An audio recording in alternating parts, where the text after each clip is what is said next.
Have you ever felt as though life was pulling you towards something greater, something inexplicable? What if I told you that the hardships you faced, those moments that tore you apart and left you questioning everything, were not random? They were deliberate, designed to awaken something extraordinary within you.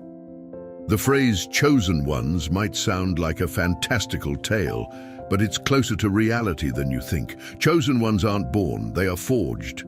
Life doesn't gently nudge them. It throws them into trials so profound that only the rarest souls endure. These tests are not of the body but of the spirit, a crucible that separates the ordinary from the extraordinary. The question is, are you among them? Will you rise, or will you let life's trials bury you? Because if you've ever felt like your struggles were insurmountable, perhaps it's because you're being prepared for something far greater. You see, life is a test, but not all tests are equal. Some face the ordinary struggles of existence, but the chosen ones, they are drawn into the extraordinary. It's not something they seek, it's a calling, one they cannot ignore. It begins as a whisper, a pull from within, urging them toward a path most would flee from. And why wouldn't they? These trials are brutal, stripping away illusions and forcing one to confront raw, unvarnished truth. But for the chosen, resistance isn't an option. They feel compelled to move forward, even when every fiber of their being screams to turn back. The first test begins when life demands you face yourself, not the version you've carefully constructed, but the unfiltered truth of who you are. Most of us spend our lives behind masks, defining ourselves by what we own, the roles we play, or the people who surround us. The first test is merciless. It tears those masks away. It's like standing naked before a mirror, stripped of every pretense. Have you ever really looked at yourself in this way? Not the fleeting glance of self-awareness, but a deep, penetrating gaze into the core of your being. It's terrifying, because you're forced to ask the question most people spend their lives avoiding: who am I when everything is gone? Many turn away at this point. They retreat into the comfort of their illusions, but the chosen ones, they stare into that abyss, trembling yet unyielding, and whisper back, "I will find out." And just as they muster the courage to uncover their truth, the second test arrives, cloaked in silence. The second test doesn't knock, it simply settles in, like fog blanketing a noisy city. Isolation, true isolation, is more than being alone. It's being left with only your thoughts, your fears, your essence. The world in all its clamor fades. Social media, conversations, distractions, none of them matter here. In this silence, you meet yourself fully.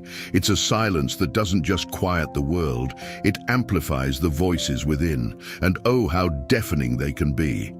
For some, this is unbearable. The silence exposes everything, the insecurities, the regrets, the questions. Yet in the midst of this cacophony, another voice begins to emerge. It's faint at first, like a whisper carried on the wind, but it's unmistakably yours, your true voice.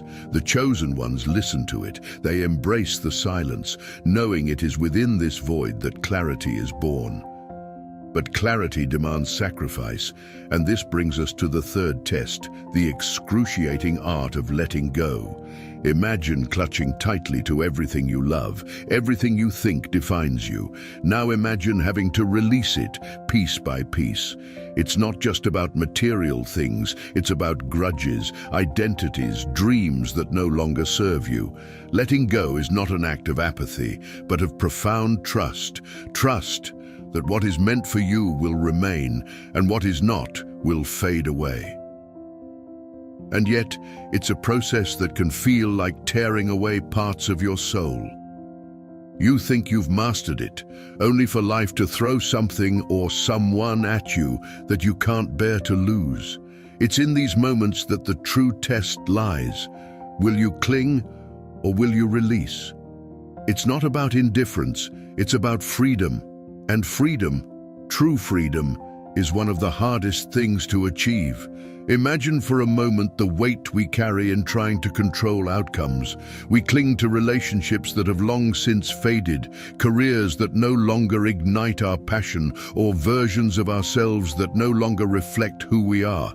The third test demands you surrender all of this, and it is here that the universe will test you most, with whispers of doubt, moments of fear, and the temptation to hold on tighter.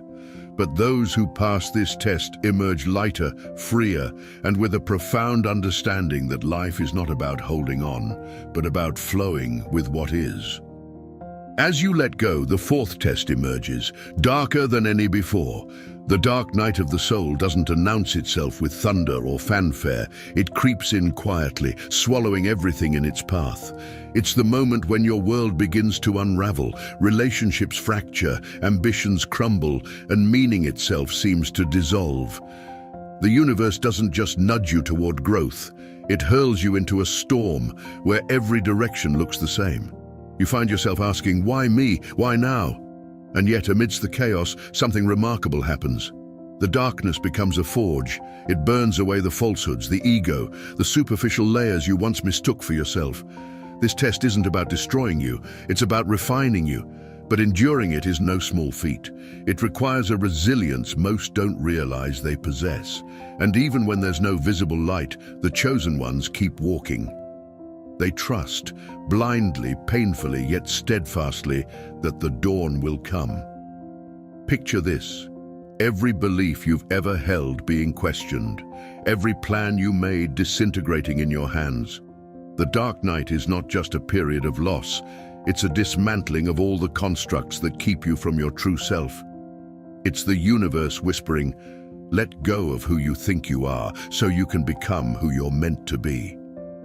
And though it feels unbearable, those who emerge from this test carry with them a light so pure, it illuminates not just their path, but the paths of others. But what carries them through the night?